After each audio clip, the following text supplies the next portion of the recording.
I might just start by reading my artist statement in case you might not have read it, and that might just be a good starting point. So my show is called The Desert Mystics. In the high desert of Colorado, our trails are lined with understated prickly pear cacti.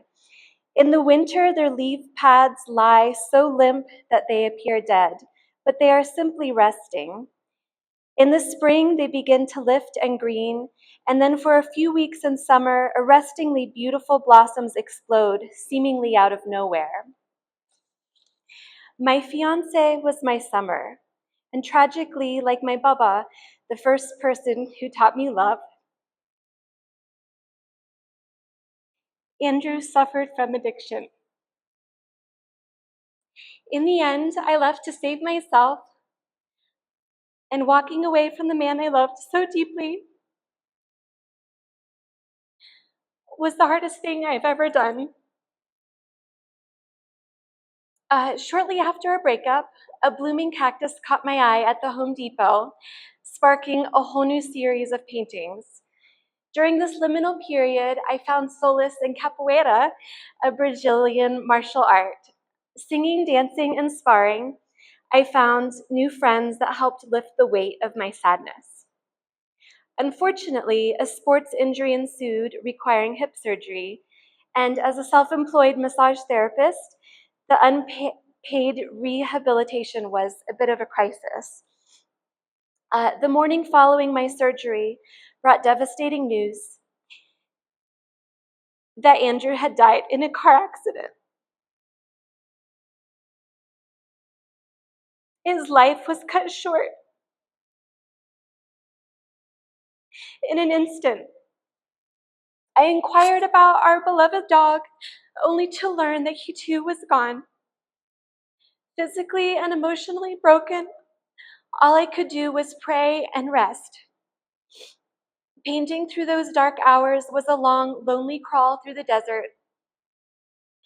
My art is a continued search for meaning, and as I paint, I meditate on the cactus's resilience and their ability to bloom in the harshest of landscapes.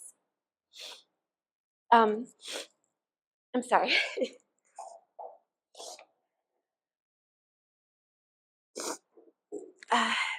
Painting no longer feels self-indulgent or frivolous. It's how I celebrate the gift of being alive. I blossom and breathe beauty and color into the world, creating prayers of self-expression. I hope to honor loved ones I have lost and to uplift those around me. So I'm sorry. Sorry for the emotions. It just these paintings were created over the last 2 years. And when I first scheduled to have the show, I wasn't quite sure what was in store for me. So it's been quite a bit of a journey bringing these paintings to life. As I briefly mentioned in there,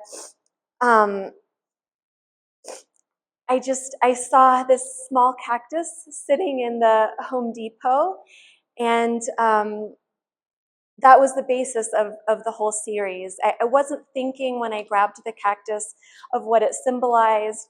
I was really just thinking that it was beautiful.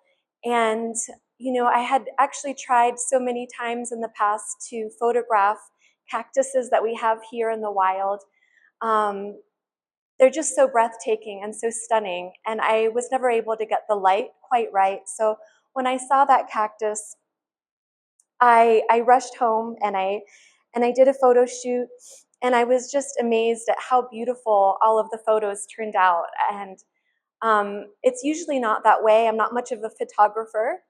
It's really a struggle to get good photos that I find inspirational enough that I want to make a painting from. But in this particular photo shoot, it was like so many of the images were just breathtaking, and I wanted to paint them all, and I wanted to start right away. And so I maybe I'll talk about the how before I talk about the why, because it's a little bit easier for me and a little bit less emotional. So I do paint from photographs, and I decided on the size of the images through experimentation. So I use a projector to project the initial image so I can get an outline of the overall shape. And what I did is I would back the projector away from the wall and closer to the wall in order to see what it looked like at different sizes. And fortunately or unfortunately, some of them look really good, very large. And so I ordered a shipment of panels. I really wanted to experiment with aluminum panels because I heard that you can get a really smooth texture with them. That's great for showing detail. And also, they are supposed to be archival and last longer than, or be more durable than a painting on canvas, because there's not the same kind of flex and give that happens with movement. You know, they're very rigid. And so I ordered the panels in bulk. I didn't know what I was doing. They came as just flat panels. I wasn't sure how we were going to hang them in the gallery, but I was so excited to start painting that I just started painting right away. This was the first one actually that I started on, and I painted directly on the aluminum because I read that you can paint directly on aluminum, but it was actually very slippery, and the paint kind of slid around and it dripped, and it took a while to build up enough texture that I could get it to do, you know, something predictable or that I actually wanted. And then the next one that I began was the one right behind it, the little or medium square one. And for that one, I thought I better start with some paint, and that way it won't be slipping around like with just the aluminum. And I thought it would be a great idea to just paint on a black background. And I thought, Deb Comator paints on black backgrounds all the time. There must be a reason. There's probably some magic to it. And I found it was very, very difficult. It was like working with a negative, because my brain had to function in the reverse. So usually it's an additive process of I'm working on white, and then the white is showing through the layers, and in this case the black is showing through the layers. And so that one took especially long, and I would say was probably the most difficult for me to finish. This painting to your right was the third painting that I started, and that one I actually followed some advice and some directions, and I primered the panel with something called oil ground, which is really beautiful for accepting oil paint. In the way that the texture works, it's like a little bit absorbent, so that the paint doesn't just slide off of the surface, but it actually grabs it, and you can, you know, get some nice rich brush strokes. And so that was the most enjoyable probably to paint overall. Yeah, so that's a little bit of the process of painting them. And then I guess I should talk to you about the naming of the pieces. And so my title, Desert Mystics, I didn't realize until today, maybe not everyone knows what a mystic is. So we have mystics in many different cultures. I mean, it's often thought of as a religious, often has religious ties because mystics are spiritual. They're chasing the spiritual, but there are also secular mystics like Walt Whitman, who is a poet, and so they're reaching for answers in the divine, and they're reaching for they're like a transcendence of themselves and like the everyday. I don't know if that's a good explanation, sorry. But a lot of my paintings are actually, I was thinking about the mystics of different cultures, and I was directly influenced by them because I do a lot of reading while I am painting. I'm listening to audiobooks and I'm listening to podcasts. So one of my favorite podcasts is called On Being by Krista Tippett. And in one of her interviews, she was interviewing the poet Mary Oliver. She's a Pulitzer Prize winning poet who's passed now. And this first title here, this was the first painting that I actually finished, is from the last two lines of one of her most famous poems that you might find even on, I don't know, greeting cards or, I just want to read those last two lines. She says, "Tell me, what else should I have done? Doesn't everything die at last and too soon? Tell me, what is it you plan to do with your one wild and precious life?" And I just thought those words were so perfect for what I was going through, for the questions that I was wrestling with. When someone dies, we look for answers. We look for answers of why. And then we look for answers about, like, what is it all about? What is the point of life?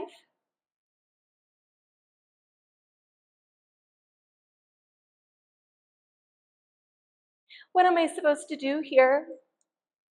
And in painting, um, I I think even though I was asking questions by creating my paintings, I think it's an answer in itself, or I like to think it's an answer in itself, that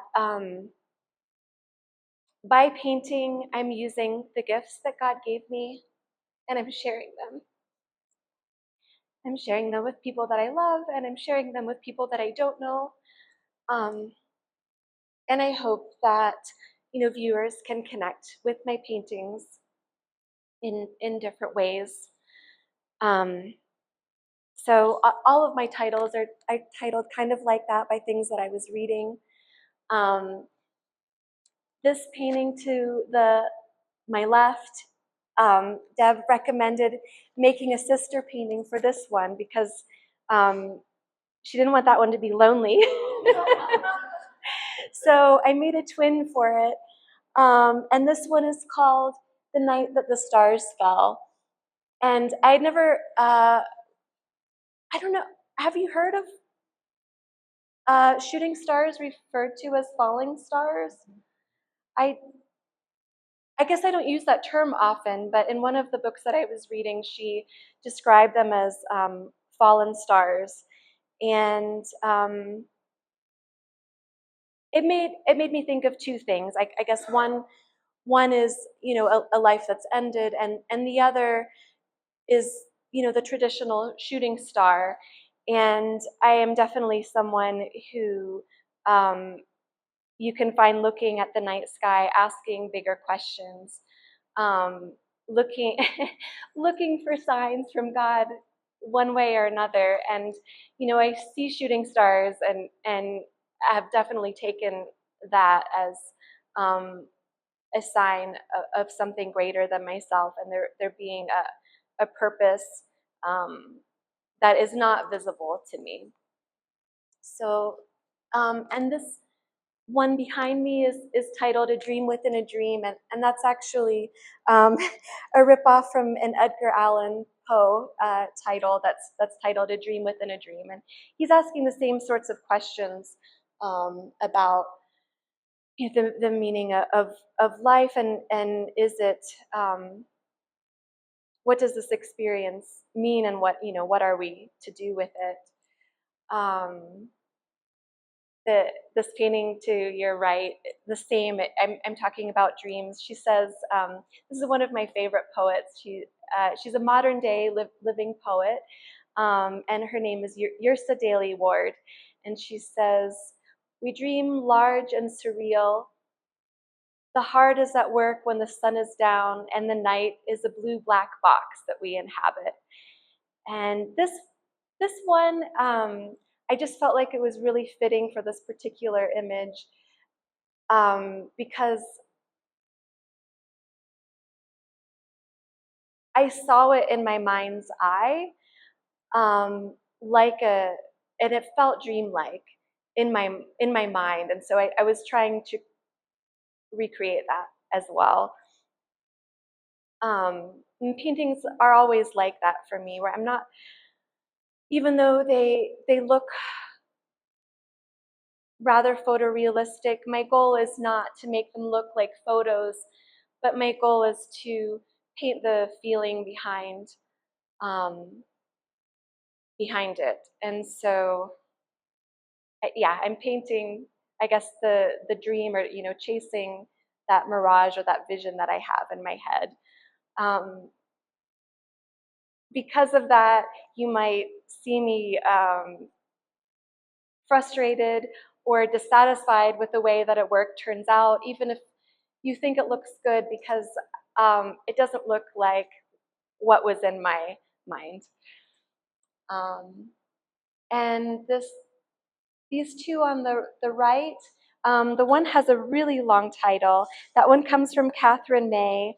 So while I was painting these, I read several books by Catherine. I really love her. This is a snippet from her book called Enchantment. And she's actually someone who writes about her struggle with, she realized as an adult after she had her first child that she had autism, and that often goes undiagnosed for women because it doesn't present the same way for women as it does for men. And so she found a lot of consolation spending time in nature. I'm sorry, I was just looking for the title. So the title is "Fire is the Shadow Side of Enchantment." Too often we have allowed ourselves to believe that we can live whole lives in the absence of suffering. We are told that uniform happiness is the only desirable experience. But this itself is disenchantment. Fire brings us back into contact with the cycle of life, with the limits of our control, and with a full spectrum of human feeling. It teaches us hard lessons and burns through our fragile illusions. Without it, we are only living a surface existence, a shallow terrain. We must assimilate fire to become whole again. I really love this quote because it gives an explanation why the suffering. Because it does add some color to our life. And this particular image, I didn't think about it until actually I brought Andrew's brother to come look at these paintings, and he was asking questions, the same sorts of questions that Andrew would have asked, like, why did you intentionally paint the thorns in contrast to the softness of the petals? And what were you thinking? And I guess the answer is yes, that is all there. The harshness and the suffering that's part of life, and also the transcendence of the petals are there.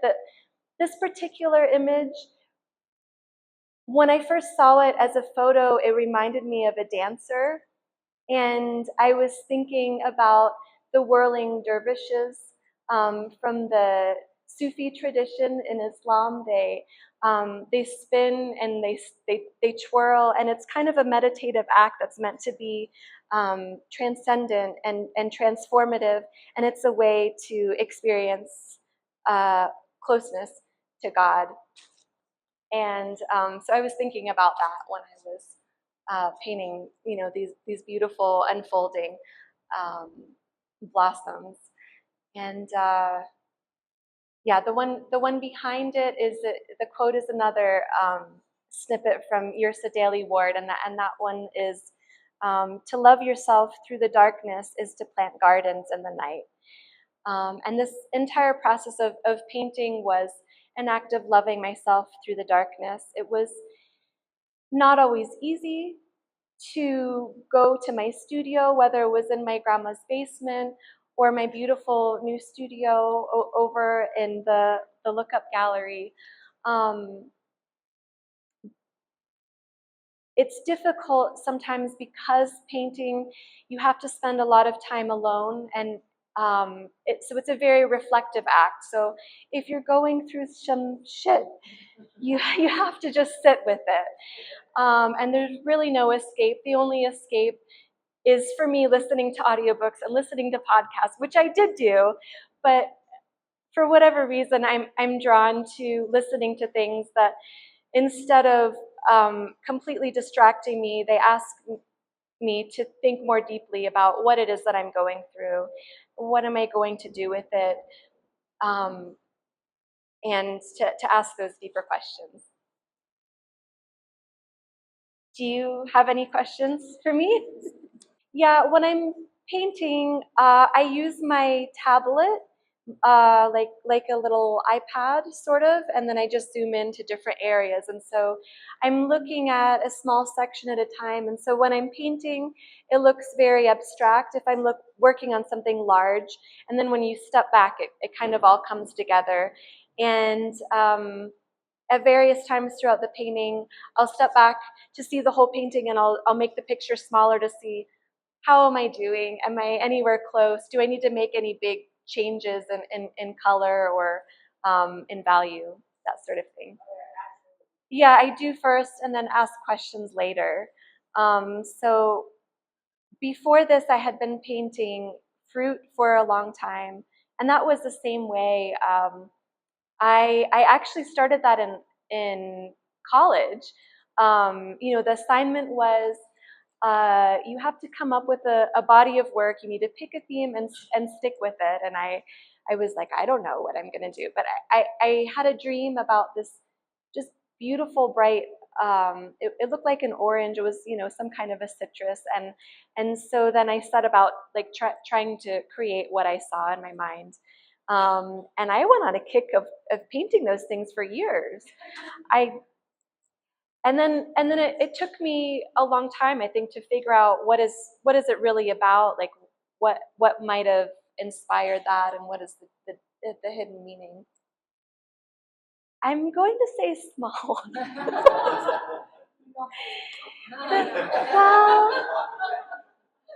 The issue is with and it's just because I'm impatient and I want to see the thing already, and so the big ones take a very, very long time from the time when I had the idea into execution. This was over 2 years, and that's just too long. I think, yes, if I didn't have a day job and this was just my full time, I can just paint and not have to worry about anything else in my life. They could have gone faster, but as it is, yeah, the time involved with the large pieces are just frustrating, and so I get frustrated with myself for not being faster. Yeah. So yeah, so the small pieces, there's more instant gratification. We're close to instant.